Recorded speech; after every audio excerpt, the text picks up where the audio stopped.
Yeah, so as I said, Charlie Gasparino correctly described Donald Trump knows Kamala Harris's economic plan better than she knows her economic plan, maybe in part because she doesn't have an economic plan. Anyway, the aforementioned Charlie Gasparino is right here with us.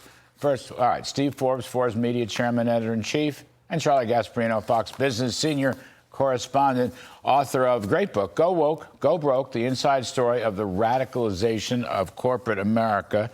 Good to see both of you on set. Charlie, the front page of the Wall Street Journal website.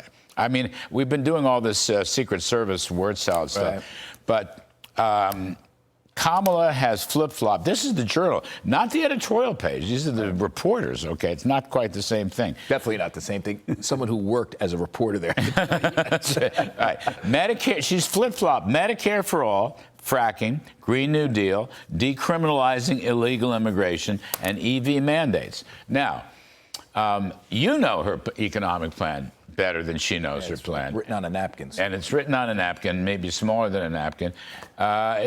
Is she going to get away with it? Is she getting away with it now? How about that? That's the question. I think slowly but surely the mainstream media is waking up to the fact that Kamala Harris is a cipher when it comes to policy. And I think, Larry, one of the things I pointed out in my book, I mean, she kind of landed on the vice presidency. You know, Joe Biden said he went for intersectionality in terms of picking his running mate, and she was right there. She fit all the boxes, including those intersectional boxes. He didn't pick her because she was great on policy, or she was a deep thinker.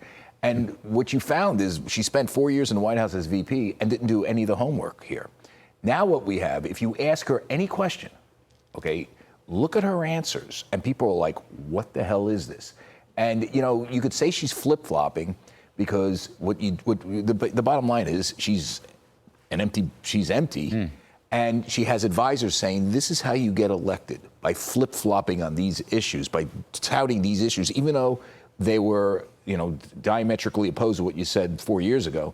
But that's how you get elected, and you know she can do that. She's like kind of a technocrat in a way. Does she get away with it, Steve Forbes? I mean, it seemed like in the beginning she was getting away with it, but now I'm going to say not so much. Polls seem to suggest that, but I don't want to talk about polls here. People are catching up to her, is what I think is happening. But what? Well, they're discovering there's nothing to catch in terms of something inside. You go back to Harry Truman. People thought, oh, this guy is not ready for the presidency. But he had character. He had read history. So there's stuff to draw on that was drawn out by the presidency. And radically changed American foreign policy, laid the foundations for winning the Cold War. With her, there's no evidence of that. And she does have an agenda. Just look at those tax programs, the people around her. You, for example, you've discussed it a million times. The capital gains tax, unrealized gains, we have to sell hundreds of billions of dollars to get cash each year, tank the stock market. So every person who has a 401k, oops, that goes down in value. She has not denied that, by the way. She has not denied it. It's one of the few things that she hasn't flip-flopped on. And on the, she says, they say, oh, she's flip-flopped, showed it on the electronic vehicles. No, she won't ban the internal combustion engine. They'll do what modern socialists always do, tax it and regulate it out of existence, just like they're doing on gas stoves. 96% of gas stoves would not qualify under current regulations. That's how they kill it. Yep. Charlie, speaking of Wall Street tanking, the SEC, Security and Exchange Commission, Chairman Gary Gensler. Now, I'm going to say this at the top. He is a personal friend of mine, even though I totally... My condolences. I totally disagree. He's not a bad person, but I completely disagree with his policy. He and I were talking about that dichotomy in a conversation maybe a few weeks ago. But anyway... he's put the SEC into the climate change business. He hates crypto business. And you're writing in your column that he actually might, even if Trump wins, Gary Gensler might stay at the SEC. You know, really? I give him credit. That is grim. You know, it's going to be grim for Wall Street. It might be grim for America, although he is at the SEC, which is important, but it's not Treasury, thank God. Right? It's not the Federal Reserve.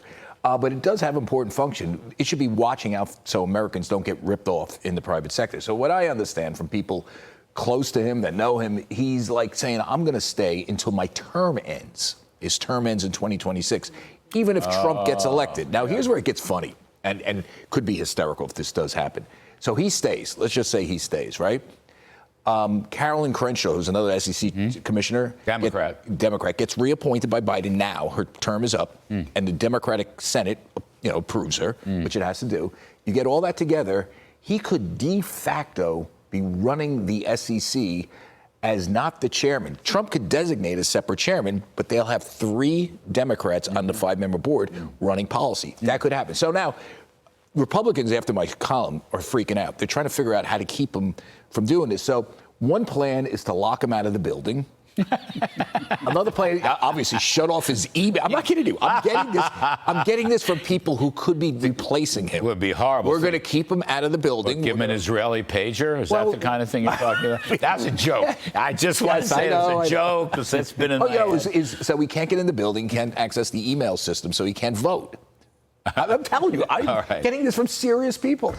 Quickly, if you have a thought on this, because then I'm going to wind up with another one. Go ahead. We're running out of time. Got to take that climate thing to court. Supreme Court they are in court. Laid the foundation for it. That's how you undermine his success. I mean, by the way, they are in court with that. But being challenged. I mean, the SEC has no expertise in climate. I mean, I don't really think the EPA does either, or the Energy Department. It's impossible to predict. How do you get a public company to do that? This is one of Gary Gensler's sins. I think he's just gone way, way, way, way, way too far. But he knows that. I really wish Mr. Trump had not talked about 10% lid on credit cards.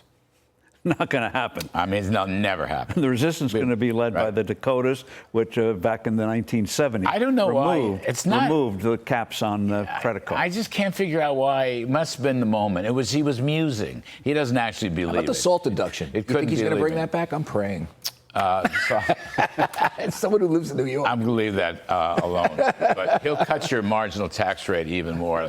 Last one, Al Smith dinner. Okay, yeah. I'm going to bet Trump will. This for viewers, famous dinner, 80 years. I'll be there. We're all going to probably both presidential candidates. Every president they throw barbs at each other. It's will Kamala Harris be there? Will she go up against Donald Trump? Hillary went up against Trump. It was very entertaining. It was very entertaining in 2016. All right. What's your forecast? Well, Al Smith dinner. I say no. No. She won't. He will. But you never know. She's emboldened by the debate performance. Oh. Listen, I'm going to say it's a toss-up. All my sources say she's not coming. We're running so far. I love you guys. It's great. It's Steve Forbes, Charlie Gasparino.